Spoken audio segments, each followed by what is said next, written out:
امام حسین رضی اللہ تعالی عنہ کا خون دیکھیے کس طرح سے رنگ لا رہا ہے۔ جب یزید مر گیا 3 سال 8 مہینے گزر گئے اور کچھ عرصہ گزرنے لگا، وہی کوفہ کا مختار سقفی جس کے یہاں حضرت امام مسلم بن عقیل رضی اللہ تعالی عنہ اترے تھے، مختار سقفی عوام میں ایک آواز اٹھاتا ہے۔ وہ لوگوں سے کہتا ہے کہ میں چاہتا ہوں کہ خون حسین کا بدلہ لیا جائے، کیا تم لوگ میرا ساتھ دو گے؟ تو پوری عوام امام حسین کی طرف تھی اور سارے لوگ اٹھ پڑے اور کہا کہ ہم امام حسین رضی اللہ تعالی عنہ کے خون کا بدلہ لینے کے لیے تیار ہیں، ہم امام حسین رضی اللہ تعالی عنہ کا بدلہ لینے کے لیے اپنی تلوار اٹھا رہے ہیں، اور سارے لوگ مختار سقفی کے جھنڈے تلے آ گئے۔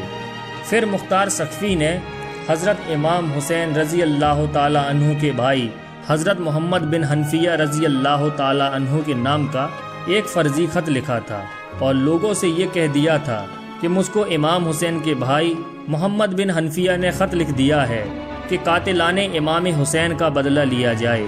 حضرت محمد بن حنفیہ کو جب یہ اطلاع ملتی ہے تو حضرت محمد بن حنفیہ کہتے ہیں کہ میں نے وہ خط نہیں لکھا ہے، اگر وہ نواسہ رسول کے قتل کا بدلہ لینا چاہتا ہے تو مجھے کوئی اعتراض نہیں ہے۔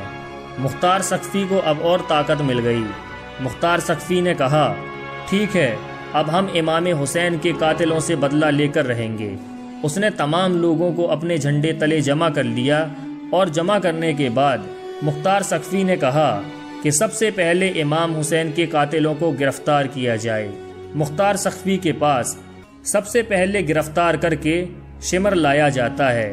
جب شمر گرفتار کر کے لایا گیا تو مختار سقفی کہتا ہے بتا شمر تیرا کیا حال کیا جائے، اور کہا تو ہی تو ہے جس نے امام حسین کو قتل کرنے کے لیے طرح طرح کی سازشیں رچی تھیں۔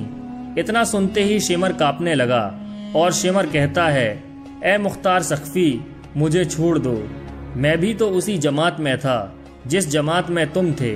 مختار سقفی نے کہا لیکن میں نے حسین کے خلاف تلوار نہیں اٹھائی تھی اور میں امام حسین کے خلاف میدان کربلا میں نہیں گیا تھا۔ ظالم تو حکومت کی لالچ میں امام حسین کے خلاف میدان کربلا میں تلوار چلا رہا تھا، اور سنا گیا ہے امام حسین کے سر کو تن سے تو نے ہی جدا کیا ہے، اس لیے تیری گردن ضرور کاٹی جائے گی۔ شمر یہ سن کر خوف سے کانپنے لگا۔ مختار سقفی نے جلادوں سے کہا سب سے پہلے اس کی دونوں آنکھیں پھوڑ دو اور زبان کاٹ دو، اس کے جسم کا ایک ایک حصہ کاٹ کر اسے تڑپا تڑپا کر مارو۔ اس طرح سے شمر کو پہلی بار سزا دی گئی اور اعلان کر دیا گیا کہ قاتلان حسین میں سے ایک کا انجام لوگ اپنی آنکھوں سے دیکھ لیں۔ شمر کے بعد اب عمر بن سعد کو گرفتار کیا گیا۔ عمر بن سعد جب گرفتار کر کے لایا جاتا ہے تو عمر بن سعد سے مختار سقفی پوچھتا ہے تم کہاں تھے، تم نے اس طرح کی حرکت کیوں کی؟ عمر بن سعد کہتا ہے اب میں نے حکومت میں حصہ لینا چھوڑ دیا ہے، اب میں گوشہ نشین ہو گیا ہوں، اب مجھے کسی چیز کی ضرورت نہیں ہے۔ عمر بن سعد کی یہ بات سنتے ہی مختار سقفی نے للکارا اور کہا ظالم تو نے جس دن کربلا کے میدان میں حضرت امام حسین کے اوپر تیر چلایا تھا تجھے اس دن سوچ لینا چاہیے تھا کہ میں سیاست میں بالکل بھی نہیں جاؤں گا۔ تو نے نواسہ رسول کو کربلا کے میدان میں تڑپایا تھا، اور وہ تو ہی تو ہے جس نے ایک ایک کو کربلا کے میدان میں پانی کے لیے ترسایا تھا، اب سوچ تیرا کیا انجام ہوگا۔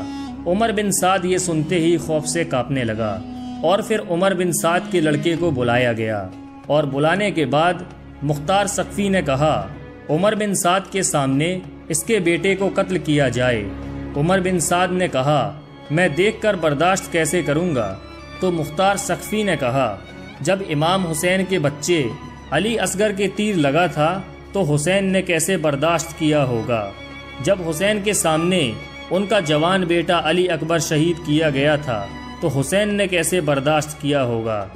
جب حسین کے سامنے بھتیجے قاسم کو تڑپا رہے تھے تو حسین نے کیسے برداشت کیا ہوگا؟ مختار سقفی نے کہا مارو ان ظالموں کو، اور عمر بن سعد کے اوپر تیر چلانا شروع کر دیا گیا، اور اس کے بعد اس کی انگلیاں کاٹی گئی، آنکھیں نکالی گئی، اس کی زبان کاٹ کر اس کے جسم کا ایک ایک حصہ کاٹ دیا گیا۔ اور اس کو آگ میں جلا کر خاک کر دیا گیا، اور اس طرح سے قاتلان حسین میں سے دوسرے قاتل کو سزا دی گئی۔ اب تیسرا دشمن گرفتار کر کے لایا جاتا ہے۔